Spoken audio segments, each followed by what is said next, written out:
a few housekeeping items before we begin. All but the presenters are in mute mode. So if you have any questions for our presenters, I invite you to type them in the chat box in the lower left-hand corner of your screen. We will get to as many questions as we can. And yeah, I mean, if you have any questions, please do type them in the chat box there. Let's see, I'm trying to determine if Father Bob Moser is on the phone. Father Bob, if you are on the phone, will you confirm, please? Father Bob, you might need to press *1 to unmute your phone. I see that you have logged on. Father Bob?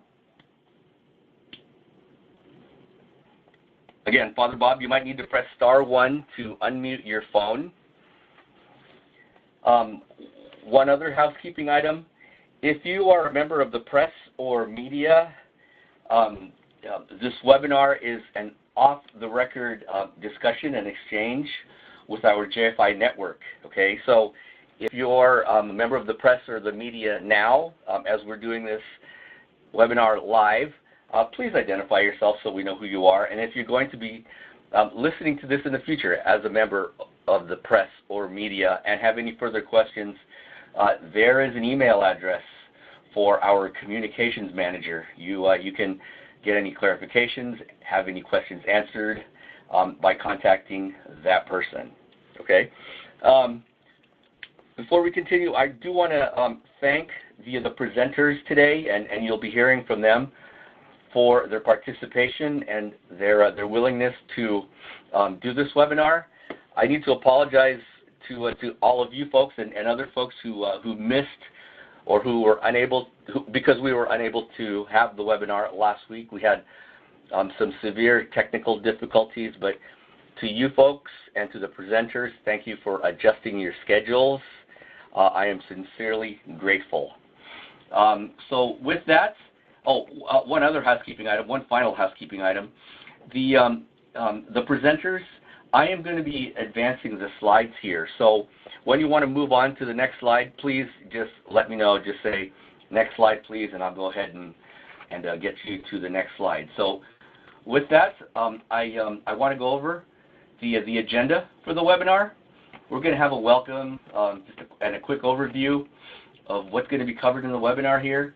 We're going to have some updates from our great partners at the Hope Border Institute, via the Columban Center for Advocacy and Outreach, and from Casa Cornelia in San Diego.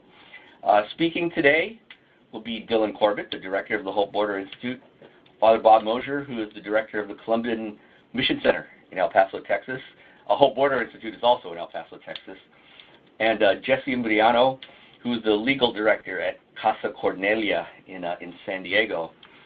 But first off, I'm going to hand the webinar off to my colleague Melissa Hastings, who is the migration policy advisor here at USECB Migration and Refugee Services.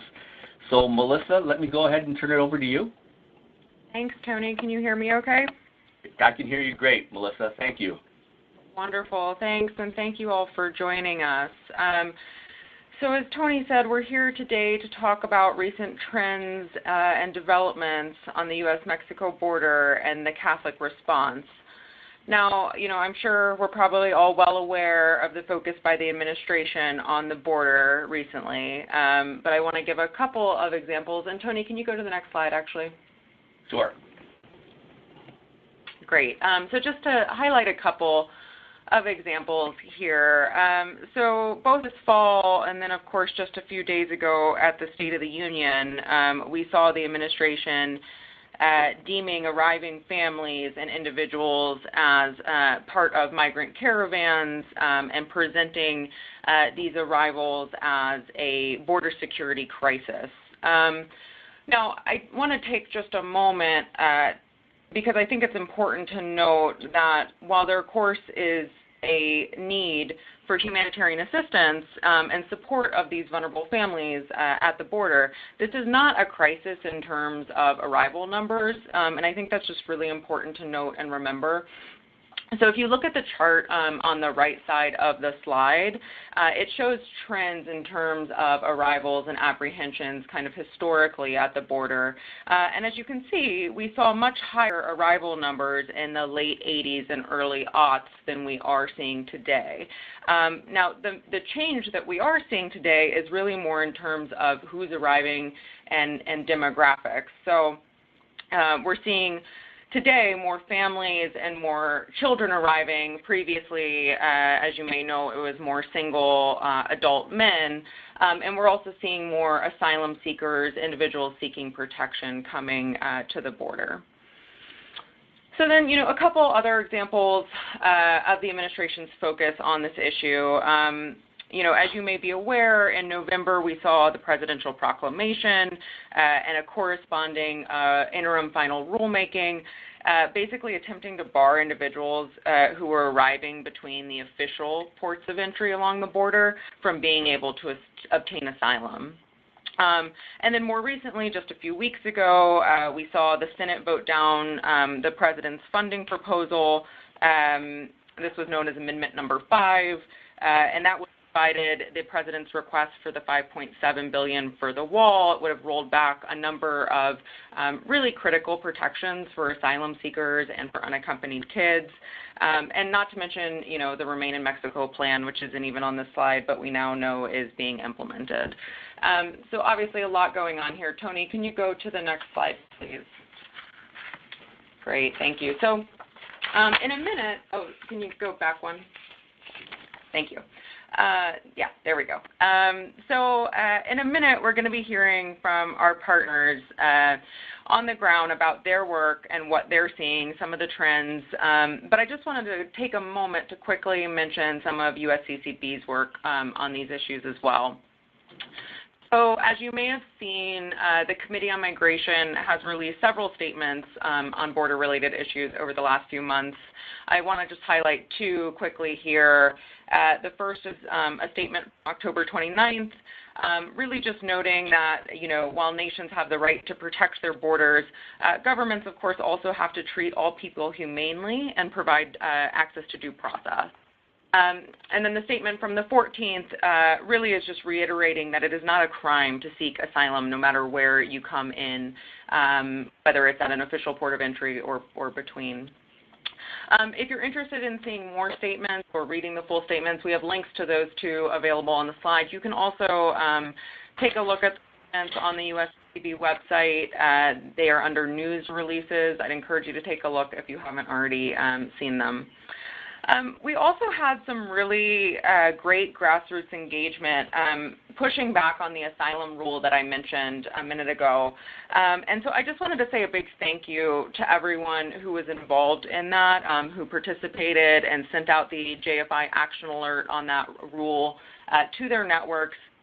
It was fantastic to see that, just in a matter of days, we had over 1,500 JFI members pushing out comments, voicing opposition to that rule. So really appreciate it. Big thank you to everyone who voiced their opposition. And then finally, just wanted to flag, also I mentioned the Senate bill recently that was calling for the wall funding and looking to roll back protections for vulnerable populations arriving at our border. And the Committee on Migration issued a letter in opposition to that bill. We did see the bill voted down. And we also had a great grassroots engagement there as well with JFI members calling their senators, asking them to vote no. So again, a thank you for your engagement on these issues as well. Now with that, I'm going to turn it over to our great panelists. And so Dylan, I'm going to let you take it from here. Thanks a lot, Melissa. Good morning, good afternoon to everyone around the country. My name is Dylan Corbett. I'm the Executive Director of the Hope Border Institute. We're located here in El Paso, Texas, and we work in the binational community here in El Paso, Ciudad Juarez, which is our sister city right across the border, and in our sister city just across the border in New Mexico, in Las Cruces. So we're at the crossroads of all three of those communities. If we could move on to the next slide. We do education and advocacy on border issues here in this binational community. Just a couple pictures to show some context, because sometimes folks don't realize how connected border communities are. El Paso is a county of about 750,000 people, and you see that in the foreground of the picture. You see the community of El Paso, and just above where the sunset is our sister city of Juarez, which is about double the size, 1.5 million people. You add in the folks in the county around Las Cruces, and it's a community of about 3 million people. So we're the largest binational metroplex, binational community on the border in the Western Hemisphere. We're in West Texas. El Paso is in West Texas. But it's a major, thriving binational community where people cross the border every day. Goods and services go across the border every day. Families cross the border every day. Students and people who are going to work going in both directions every day. So the policies that have been coming out of Washington in the last couple of years have really impacted our community in significant ways. So what I want to do in order to speak about the response of our community, which has been a response really grounded in faith, is speak a little bit about those impacts and then speak a little bit about the response, which has been one, again, of faith and really resistance and faith. We can go to the next picture. Just another picture, again, of how connected our two communities are. You can see the border in the middle there, but they're two communities that meet at the border, and from the sky, sometimes it can be hard to discern where one begins and the other ends. Next slide, please. We do research on border issues in our binational community. We've done several reports about the impacts of militarization and the criminalization of migrants here in the region. In 2017, we picked up on the reality of family separation at the close of the Obama administration, and then we picked up on the new policies under the Trump administration. We were one of the first organizations to pick up on what was going here. El Paso was a testing ground, you may not know, for family separation. Before it became a border-wide policy, it was being piloted here. And so like a lot of policies that militarize the border and criminalize migrants, El Paso has long been a testing ground, so sometimes we see them, we're the canary in the coal mine. We'll release our next report, our annual report on these issues at the end of February, on February 25th, so pay attention. You can get those reports on our website, and you can also sign up for updates at our website. Next slide, please. Just in sum, what we've really found has been radicalized here on the border in terms of policies which affect migrants. We call it an iron triangle, that basically between deterrence at the border, whether it's ports of entry or in between, or detention, we're seeing prolonged detention and different practices that take place, violations of human rights in detention, or the reality of deportations, which have changed in the last couple of years. There's just been this iron triangle here which migrants face, both migrants who are in our community and migrants who are coming to the border, continuing to come to the border. We are a community that's about one quarter of us is foreign born, so we look like the United States in that regard. 80% of our community is Mexican American, and we also see arrivals to the border, and I'll speak a little bit about the nature of that. Melissa spoke a little bit about how there's a change in the trends of folks who are arriving to the border, and we've definitely seen that, so I'll speak about that in a minute. But this iron triangle of deterrence, whether it's at the border, the ports of entry, in the detention systems, or in the court systems, has really been radicalized over the last couple of years, and we've tried to document that in our reports. Next slide, please. A little bit about family separation. As I said, there was a pilot program in 2017 which processed 1,800 individuals and families, 281 of whom were separated. So family separation was going on here already in 2017 with migrants arriving to the border. Our community stood up in a remarkable way, led by Annunciation House, led by our Diocesan Migrant and Refugee Services, which is similar to Catholic Charities in your dioceses across the country, There was an El Paso Rapid Response Legal Team which identified 700 cases over the summer in 2018 and was able to provide support for 500. So almost 500 families were reunited as a result of El Paso's work, the work of the community here. And we also see that family separation is a reality that continues here. It's still happening. It can be difficult to get facts and statistics, and we're going to speak about that in our report at the end of February, but family separation is definitely something that continues to happen here. Next slide, please. And the other thing is the hardening of the border. This is a picture of our downtown International Bridge, and there have been several exercises on our border, paramilitary-like exercises, which really reflect the hardening of the border. This was in preparation for the arrival of one of the caravans, but irrespective of these more dramatic examples, we have agents, as you know, that are now at our ports of entry on our bridges who are stopping Central American families who are arriving asking for asylum. So that's the reality. You've probably heard of turnbacks. So this is a community which has seen turnbacks now systematically for some time. That continues to happen. Next slide. This next picture is really, for me, represents the response of the faith community.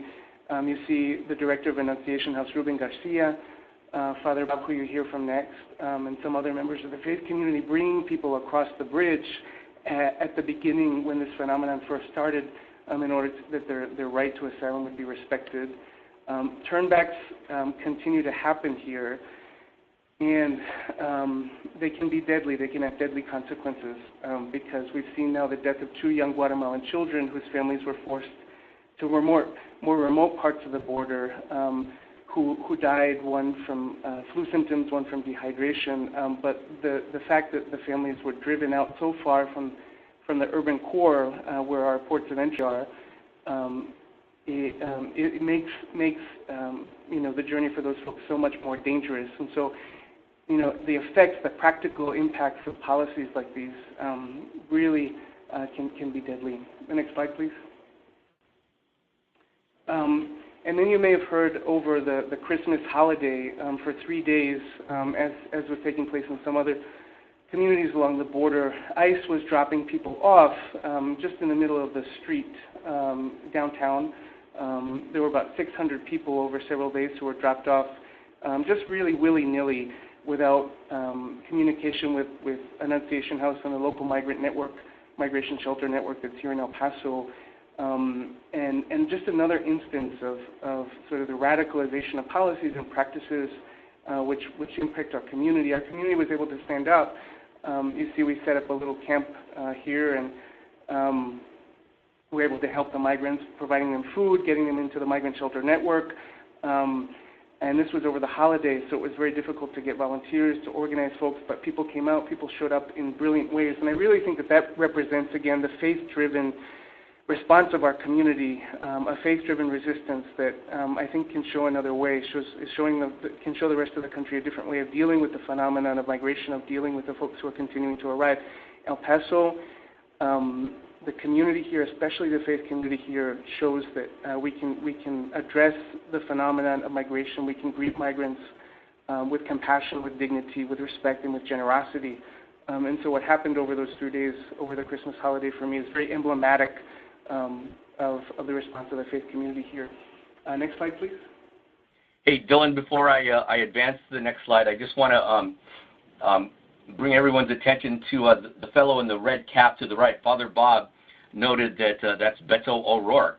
So how about that? Oh, that's right. Yeah, that's true. Next slide, please. Oh, okay. The previous one was putting folks on the bus to get them into the migrant shelter. And I like this picture because you can see the joy on the migrants' faces when we were able to transition them into the shelter. They didn't even know that when they were dropped off by ICE, they didn't know what city they were in. They didn't know if they were still in government custody. They had no idea, what they were going to do, what their next steps were going to be. And these were all families. They were all fathers with children or mothers with children, many of the children sick. We had to send children to the hospital in ambulances because they had temperature and they were dehydrated. But again, the community just really stood up in a remarkable way. And so you can see the joy on their face once they realize they're no longer in detention. Next slide, please. We're in the midst of the government shutdown right now, and folks, understand that this is about the wall. Well, we're not in the midst of the shutdown, but we might go into another shutdown. We're in the midst of arguments about the wall right now. In reality, we've seen the expansion of the wall already. The Trump administration has expanded the wall in our community. So in April of last year, there was a 20-mile section that was installed just to the west of us in Santa Teresa, New Mexico. And then in downtown El Paso, so right in the middle of our urban core, there was 4 miles of steel bollard wall, 18 feet high, in some places taller, to replace what was pedestrian fencing. So we've already seen the construction of quote-unquote Trump wall in our community. This is happening. These were congressional appropriations that were made last year or the year before. So now in our urban core, in some places we have a triple barrier, and we have the addition of an ugly wall where there was already fencing. But it's a reality that's already happening. It's not theoretical for us. And the construction of these walls, combined with the hardening of our ports of entry, again, can really be deadly for migrants who are turned away and not able to claim asylum at the ports of entry and have to go further and further out. Next slide, please. Our faith community has responded in many ways. This is a picture of the Catholic bishop and El Paso Bishop sites. And we've had groups and folks all through 2017, all through 18. We've just had an amazing amount of solidarity from across the country. People who have come to the border, people of faith, people of different faith traditions who have come to the border in solidarity with the work that's going on here, and really see the reality of what's going on. In the midst of the dissemination of so many lies about the reality of what's going on the border. Next slide, please. We found that getting communities of faith engaged on this issue is easy here in El Paso, but it's so important because it's important to galvanize the community to show that we don't accept this type of policies. This is an interfaith march. We had several bishops. We had several members of the interfaith community from across the region, across the country, who came at the time of family separation to show the rest of the country and the world that our community, our border community, did not accept family separation, did not accept family detention, did not accept what's happening on our border. Next slide, please. And just a couple more pictures of that. Next slide, please. The events that we've had over the past year to celebrate the dignity of migrants, to celebrate who we are as a migrant community that has migration as DNA. Next slide, please. And to generate solidarity and pushing back in resistance. And then next slide, please. We've also done advocacy with the faith community. So at every level, whether it's fighting for sanctuary policies on a local level or in Washington, D.C. This is a picture of Bishop Seitz. We were able to bring him up to D.C. on the day that protections for Dreamers expired. Advocacy is so important. And engaging in that and building relationships and building networks in your local community to push back on these policies that come from a national level is very important, and I think El Paso has done some very good work in that regard. Next slide, please. And then also the long-term work of getting people to vote is very important. So we have to focus on the immediate, but we've also got to focus on the long-term, which is getting people involved in public life. And so we've been able to work with faith communities in order to get them to vote. We had record voting in our community during these past elections, which I really think was about sending a message that we don't accept these anti-immigrant policies. But that's long-term work that has to be done, in the trenches, in the parishes every day, and starts with getting people involved in the political process, getting people who can be citizens to be citizens, and then getting people to vote conscientiously and through a lens of faith. Next slide, please. And then also, again, the Catholic community, together with the ecumenical community, has really stood up to take care of the influx of families that are coming in. It's true, Immigration across the border really is at a historic low point right now, but what we're seeing is an increase in families. And so the El Paso community, led by Annunciation House, led by the network of migrant shelters, has really stood up to provide hospitality to the folks who are coming. This is a picture of Bishop Seitz, who opened up his home, his diocese, a shelter here in his diocese, where we're located. Our bathrooms are the bathrooms and showers for migrants every day who are dropped off by ICE. And I think he led by example by showing that we can provide hospitality, we can provide generosity and dignity, and welcome these people as gifts into our community rather than building walls and hardening our consciences. Again, I'm just very proud of the local Catholic bishop here who stood up in a really remarkable way and showed by personal example what we can do. Next slide, please. Another picture of folks arriving to the shelter here at the diocese. Next slide.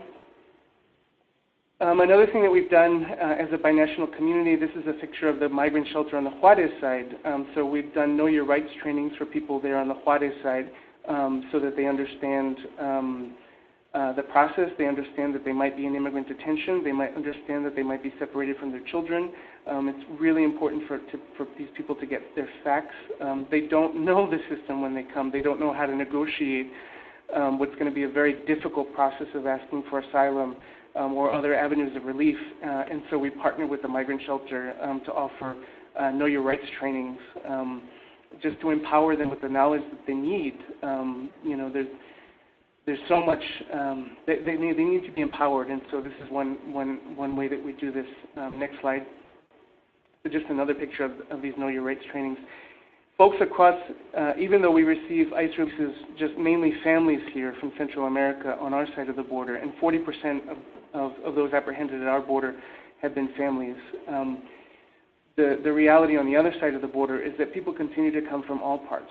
We're seeing folks from Venezuela right now, of course, because of what's going on. We're seeing folks from other countries across the world. I've seen people in the last month from Ukraine, from Russia. People continue to come to our border. We don't always see the same population on both sides of the border because most of those people will be funneled into immigrant detention. We have about 2,000 immigrant detention beds in our local community here.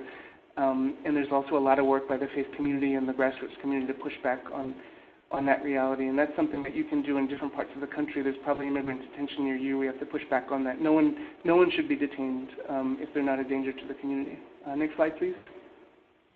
And then I just want to close by saying, that the death of the two Guatemalan children who crossed our border in December, Jacqueline Cal, who was 7 years old from Guatemala, who died on December 8th, having crossed our border because she was pushed out into such a remote place because of what's happening with the construction of the wall and with the hardening of the ports of entry.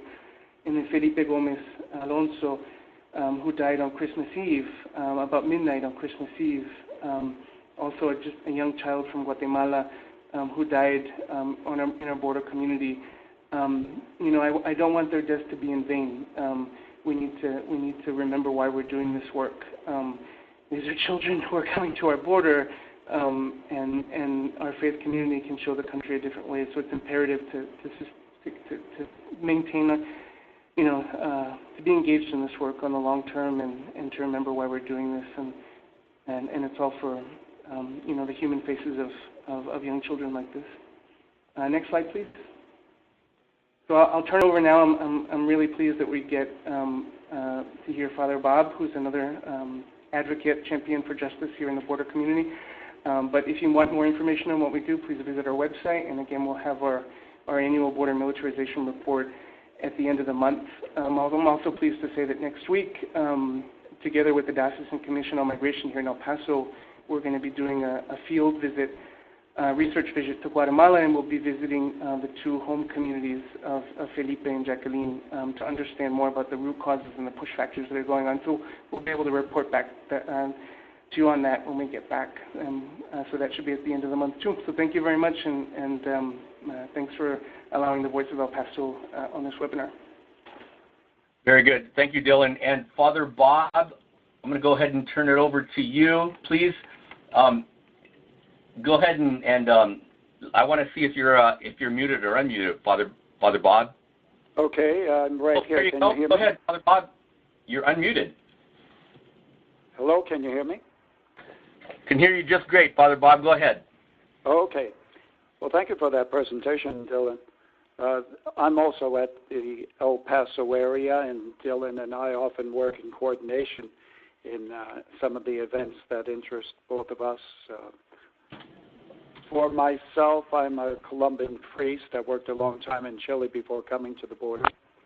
So I'll just tell you about our activities here at the border before concentrating on the main point, which is our experience of welcoming migrants into the Columban Mission Center from time to time.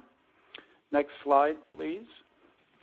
So generally, we have three purposes at the Columban Mission Center, which consists of a large room with capacity for 18 people to sleep, although when we welcome the refugees, we are capable of putting 2 or 3 children per bed and to set up more cots. So we have had up to 35 people staying at the Columban Mission Center. The border awareness experience is something that includes work at the hospitality centers that are set up in both El Paso and Las Cruces, New Mexico, under the coordination of Ruben Garcia, founding director of Annunciation House. Most of our program's activities are presentations by representatives of different organizations that are part of the immigration picture on both sides of the U.S.-Mexico border, including the Diocesan Migrant and Refugee Services of El Paso. Next slide, please. The Casa del Migrante in our neighboring diocese of Juarez, Mexico, and the U.S. Border Patrol, the Jane Migrant Solidarity Committee, and Molly Molloy of New Mexico State University in Las Cruces, New Mexico. And we also have many other organizations that are available for presentations on their work, like the Women's Intercultural Center in Anthony, New Mexico, the Border Network for Human Rights here in El Paso, Las Americas Immigrant Advocacy Center, lots of organizations. It's part of the richness of being here in the borderlands, as we call it. Las Cruces, New Mexico is just 40 miles away, just down the road, and Juarez, as Dylan has mentioned, is right across the Rio Grande from El Paso. So the richness of this community and the number of organizations that we can bring visitors to in the border awareness experience, as we call the program, is quite vast and rich. Next slide. So the priorities we have as Columbans throughout the world, Columban fathers and Columban night missioners, are human rights, sustainability, and interfaith dialogue and cooperation. This has permitted us to support our local organizations whose logotypes you see on this particular slide. All of these organizations have their meetings either occasionally or on a regular basis at the Columban Mission Center.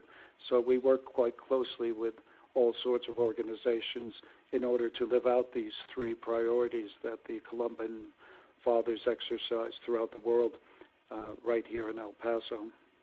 Next slide. There's a picture of Ruben Garcia again with a person who's asking for asylum along with her daughter. This was probably last May of last year. Since then, as Dylan mentioned, the CBP, Customs and Border Protection agents, have stationed themselves right at the top of the international bridges to turn asylum seekers away, explaining in their words that they're just too busy to attend to them right now, and urging them to go through other ports of entry or to come back on another day. And this goes on for months and months, so that people spend a long time before they actually have a chance at being interviewed at the offices on the U.S. side of the bridge in order to officially ask for asylum. And in most cases, it's just too long to wait.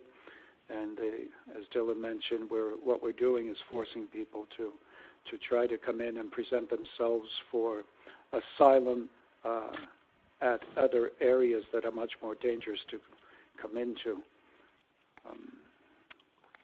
What we are seeing, both here at the Columban Mission Center and in the other 30 or so centers of hospitality that have been set up in Catholic, Lutheran, Methodist churches, and many other organizations, We are seeing mostly Central Americans, but we're also seeing Cubans, Brazilians, Nicaraguans, Nigerians, Sierra Leone, Uzbekistan, as well as the nations that Dylan already mentioned.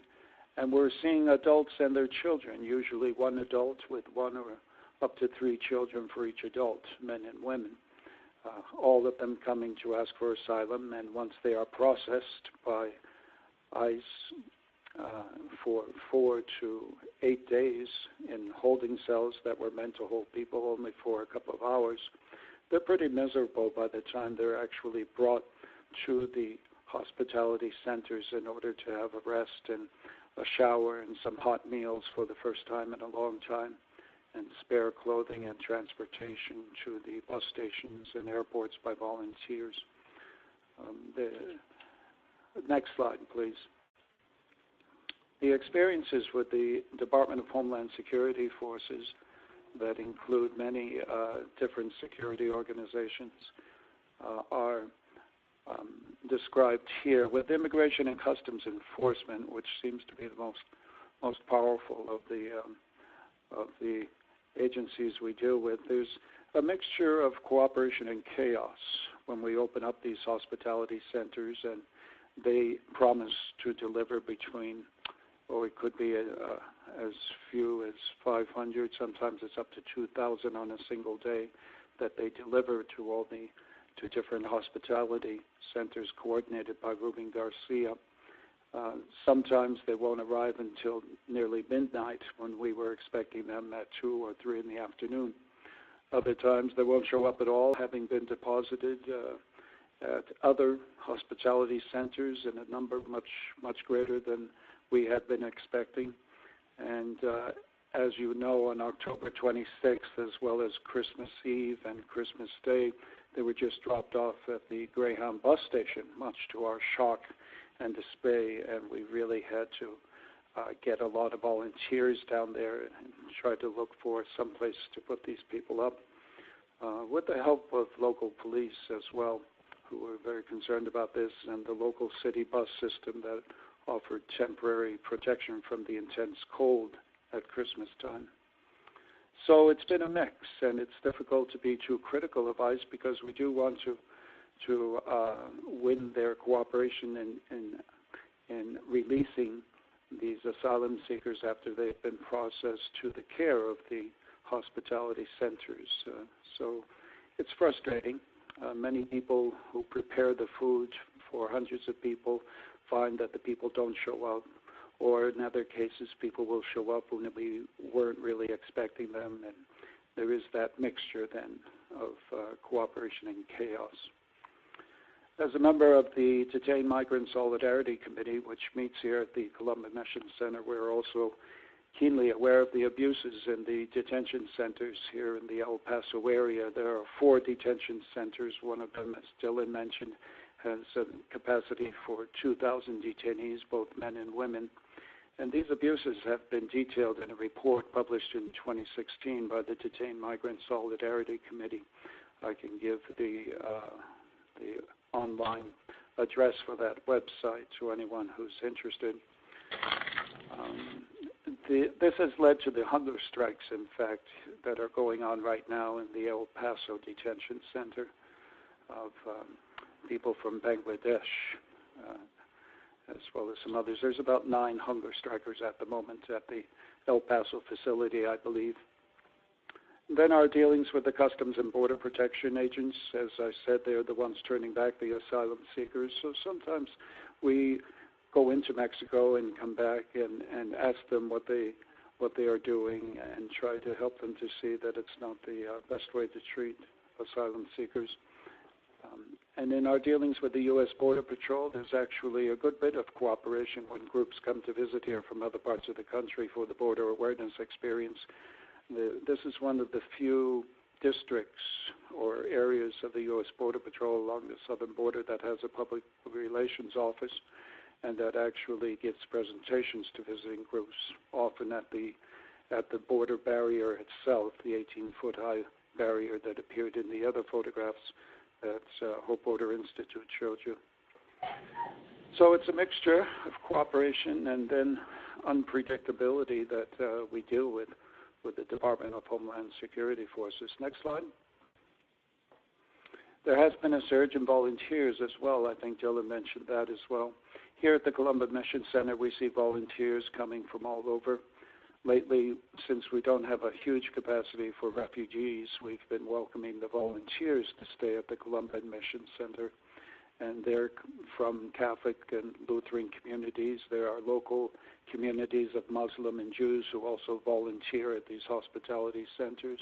Many humanitarians, many people who have no religious identity at all, many sisters, brothers, and priests, as well as lay people from Catholic communities across the country. The next slide, please. Oh, and that's the end of my slides. Father Bob, there's a question here from Sister Joelle and Sabrisa. The question is, why are less people coming over the border now? Is it because there's more enforcement, more military? What are you seeing, Father Bob?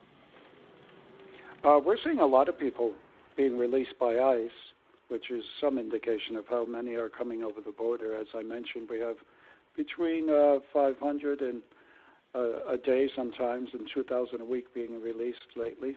But there was a period when very few were being released too. It seems to be going up and down. The whys, I'm not sure why. Somebody explained that in some communities, in Honduras at least, people felt that if they brought one of their children with them, they would have a better chance at winning asylum. But I don't know how extensive that belief is. It is true that just about all the refugees that have been processed by ICE and delivered to the Columban Mission Center over the past several months have been adults with their children, mostly a mother or a father here with their children. The spouse may have stayed behind in the home country or may have already come into the States, and they're waiting for a decision on their own petition for asylum. Very good. Thank you for the for answering that question, Father Bob. I'm going to go ahead and turn it over now to Jesse Imbriano, who's the legal director at Casa Cornelia Law Center in San Diego. Jesse? Good afternoon, everyone. Good morning to those on the West Coast. Thanks so much for having us on as well, and we're really happy to share our work. I am watching the question box, so I'm happy to answer questions as I go along. So to begin with, who are we? And we can go to the next slide, please. So 25 years ago, two religious sisters of the Society of the Holy Child Jesus were sent by their congregation to establish a contemporary ministry on the southwest border. And they came to San Diego and saw that what was going on here was at the busiest land border crossing in the Western Hemisphere, there were just tons of folks who were not being represented in their immigration proceedings. One of those sisters is an attorney, and it was decided that a nonprofit law firm would be established. And so it was established with the support of the society as an independent organization, an independent law firm that would represent folks who were members of the immigrant community who had had their rights violated in some way, and importantly were eligible for protection under the law. So the U.S. immigration law has a number of humanitarian protections that are available as a matter of justice to folks who are seeking protection here in the United States. Next slide, please. And so Sister Ann and Sister Mary Wayne made the determination that that would be the mission of the organization, and it's what we've been doing for the last 25 years. Next slide, please. Our focus is very specific. Within the indigent immigrant community here in San Diego, we have always focused on the most vulnerable individuals, folks who have really suffered greatly because of their identity and their place in society. And we've developed our teams around a few different categories of individuals. Asylum seekers, both detained and non-detained, victims of serious crimes. Generally, those are folks who are living here, immigrants living here in our community, victims of human trafficking and domestic violence and other horrible violations of their rights. And then children, again, both detained and non-detained immigrant children who are here in San Diego and are in need of our of our support. We can go to the next slide, please. What's very crucial about the work that we do is that while immigration law is incredibly complex, and there's generally, although not always, generally a right to counsel in those proceedings, there's no right to appointed counsel. Individuals only can exercise their right to counsel in this incredibly complex process if they can find counsel on their own. So from the very beginning, the determination was made that since we are serving the most vulnerable of the immigrant community who had their rights violated, our services would be provided completely free to those that we serve, and that we would strive to do so at the highest quality. And to do that, we have a team of attorneys on staff, plus hundreds of volunteer attorneys from the local community who come and are trained by us and work under our mentorship to expand the reach to as many members of the immigrant community here in San Diego that have had their rights violated that we're able to serve. And we do that not only with the help of volunteer attorneys, but also community members with foreign language skills who can help us to communicate effectively with our clients, as well as law students and undergraduate interns and others who really make that work possible. Next slide, please. So what we've seen in the 25 years that we've been doing this work is folks from all over the world. Certainly we receive many individuals from the Americas, but San Diego has long been within a very common migrant trail. So we've seen, in addition to the folks within our community, immigrant individuals who have been victimized and need protection, we've seen asylum seekers arriving here to San Diego that travel from all around the world and present here at our borders asking for protection. Many of them are detained here in San Diego, and then to the extent we are able, we represent those individuals in seeking protection. Next slide, please. And what we've really seen in the last couple of years is a really huge shift. So we have been the organization here in San Diego that represents detained unaccompanied children since really before there was an organized system nationwide to doing that. We've been representing them for almost 20 years, every one of the detained unaccompanied children here in San Diego. But that was historically really a small number of children that were coming in. And what we've seen since where I sort of track the start of the current era we find ourselves in is just this incredible increase, just like you've certainly seen it along the Texas border, where the work with unaccompanied children has really become a very large portion of the work that our team is doing.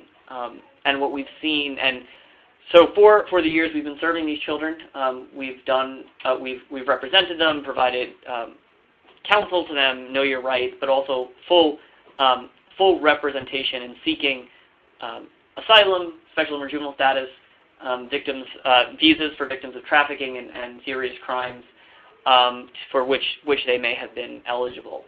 And what we've really seen in the last 2 years is that these children's cases are moving faster, that there's a need to pursue additional remedies for them, and that there's been a lot of pushback from the adjudicators, both in granting these protections for these children and in giving the children time for their protections and their applications to process. Of course, our staff and our volunteers continues to do that work and just fighting ever harder for seeking the permanent protections that exist for these children and that exist under the law. You can go to the next slide, please. And that, especially with this increased group of children, that's really been a wide panoply of legal services for unaccompanied children, while at the same time maintaining the representation we do have for adults, both those who are currently arriving and seeking asylum here in the United States, and those who are already in our community, who have been victimized here in our community and are eligible for protection. Next slide, please. And we can continue. We do continue serving asylum seekers. They are continuing to arrive, as it's been mentioned in the case in Texas. Although we see many Central Americans who are arriving today, we continue to see individuals from across the world, and we are continuing to work with them as we find that the protections available to them are frankly narrowing. We see a situation where we're under increased pressure from the adjudicators to move these cases along faster, when doing so might be at the detriment to be able to prepare the strongest case or collect the evidence that these folks need. And of course, we're seeing administrative decisions that really restrict who is eligible for asylum and have fled to the United States seeking that protection. Next slide, please. At the same time, we're continuing to we can go to the next slide. I think I lost one. So we're also continuing to see really new challenges that are getting presented to us constantly. We were, just like our colleagues in Texas, here in San Diego, we saw the results of the family separation crisis last year. We saw a situation where many of the children that we were serving were telling us that they actually were not unaccompanied children, that they had arrived with their parents but found themselves in the unaccompanied track because they had been separated from their parents, and our team jumped into action to try to reconnect them with their parents who were anywhere across the country. And at the same time, in our work with adults in the detention center here, we were meeting with adults who had no idea where their children were. Last fall, we thought it was a new situation in San Diego. Historically, families were not dumped on street corners here in San Diego, as they had been have apparently been for some time in other parts of the southwest border. There had never been a need for a respite center here in San Diego for these families who were arriving, and suddenly there was a need. And so we as a law firm worked with some of the other charitable organizations here in San Diego to set up basically a pop-up respite center. That work is going on, and we've come in and will in the coming months be continuing to come in as the legal services provider to try to orient these folks to what process awaits them, because we do know that it's going to be a labyrinthine process, and certainly one that will be very challenging for these folks as they continue on their journey into the rest of the country. So I believe I'll leave it there, and I'm certainly happy to answer any questions that arise. Hey, Jesse, I think there is this one question that I'm going to ask you if you have an answer to it. It's from Sister Patricia Erickson, asking about the latest information that you or any of your other presenters might have about the new caravan that's on its way north. I don't know what information we can provide from the perspective of the work that we do here. I think that Father Bob mentioned earlier, there's been this history lately of telling asylum seekers who arrive at the U.S. to wait, to come back another day, to go to another port of entry. That's certainly something that's been happening here too, and we know that there in our border region, south of San Diego, there are still hundreds or thousands of folks in Tijuana waiting their turn to seek asylum in the United States, and what is completely an ad hoc process. I don't know what's going to happen with the new group. What I can share is that San Diego is now the pilot location for the migrant protection protocols. What that means is asylum seekers who arrive to the port of entry here in San Diego are going to be sent back to Mexico and told to come back on a specified day for their court date. So and that's all brand new. That's been going on for about a week here. We have no idea what that's going to look like when their court dates come up in 45 days. So it's a very, very interesting but new time here, and one where we don't know exactly how administrative processing is going to affect these folks that continue to flee and seek protection here at our southern border. Great, Jesse. I'm going to ask my colleague Melissa Hastings. Melissa, are you still on the phone? I am, Tony. Can you hear me? Great. So I'm going to ask you if you can wrap up here with the what folks can do, and they can invite other supporters to do some things that can help at the border. Sure. Thanks, Tony. And I want to also just say a thank you to Dylan, Father Bob, and Jesse for their presentations and all the work that they're doing that's so critical along the border. So thank you to you all and for being on. And I'm going to run through this fairly quickly because I know that we're quite short on time, and I do want to leave time for more questions. But we get a lot of questions from JFI members about what they can do to engage on this issue. So a few suggestions that we wanted to leave you with and encourage you to share. First and most importantly, we ask you to pray for those who've been affected by the recent changes, and you can find a prayer for immigrant families linked there on the slide. Secondly, we encourage you, as always, to learn more about these issues. One way to do that is to sign up for JFI's Week in Review. If you're not already on that listserv, you'll get biweekly updates on the latest going on in the immigration policy arena, as well as what you can do. Our action alerts are sent out through that listserv. So I'd encourage you to look there, and you can also check out some of our backgrounders that are available on justiceforimmigrants.org. I've linked a couple there, but there are many, many more available online. Also, thirdly, and very importantly, please share your experience with us. If you're living in border communities, we want to hear from you about what your community is doing, what you're seeing. If you're in the interior, again, still very important that we're hearing what's going on, how you and your communities are assisting and accompanying migrants and families. So you can email us at jfi@usccb.org. But your feedback is really important so that we know what's happening on the ground and that we can best advocate for these individuals. You can also consider supporting Catholic agencies along the border by donating. And so we have links here. You can donate to any of the three organizations that you heard from today, as well as Catholic Charities USA. Or you can consider showing your support by volunteering.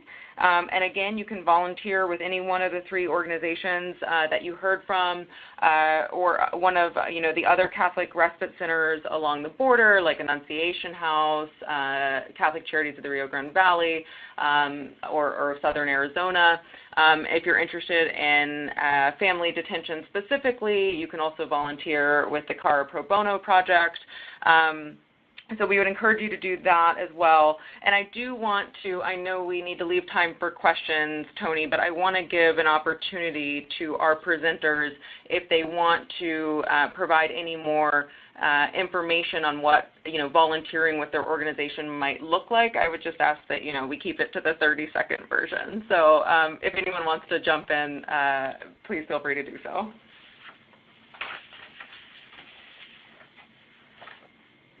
Go ahead, Dylan, Father Bob, Jesse. So for Casa Cornelia, I know we're running out of time. You're welcome to take a look at our website. We do have a volunteer page there, and certainly we welcome you to reach out to us. Likewise, thanks, Melissa, for the opportunity. And folks can check out our website. We do have a lot of opportunities, especially for student interns. We do a lot of work with young people. Doing organizing in the community and doing internships for research projects on the dimensions of migration that I spoke about.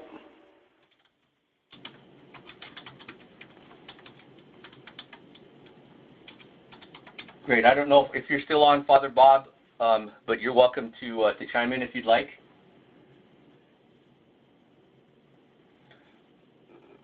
Folks, I do want to respect the time that you all have. We can stay on for another minute or two if people have questions, I just answered Sister Noemia here. We can answer other questions. If you just go ahead and type them in the chat box. I'm going to ask our presenters to stay on for another 90 seconds. They've been very gracious already with their time.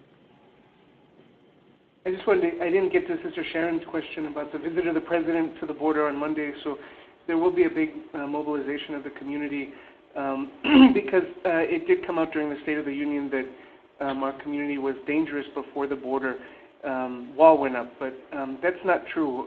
Since the early 90s, we've had very low crime, and we're one of the most safest cities in the country, and a lot of border communities are like that. If you look at the statistics, the FBI statistics show that for the last many years, our community has been one of the safest in the country. So there will be a mobilization here especially because our city was, mentioned in the State of the Union and in a way that wasn't true. Very good, Dylan. I'm sure you folks will give the President a very nice reception.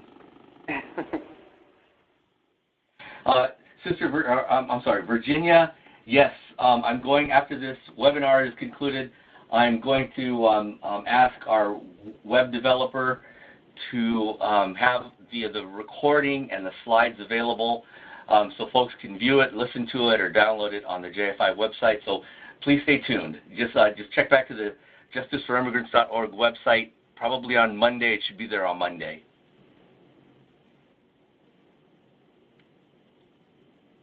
Any final questions from anyone?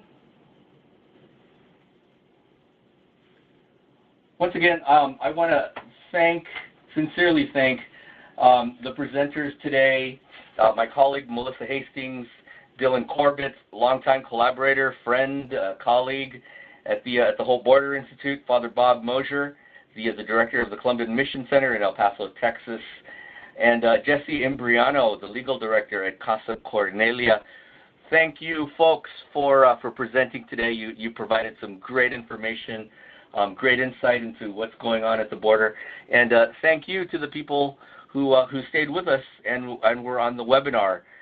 This webinar will be available on the justiceforimmigrants.org website early next week. So if you want to see it again or you want to encourage other people to view it, you're welcome to do that. Just check the justiceforimmigrants.org website next week. Thank you, everybody. Thank you very much.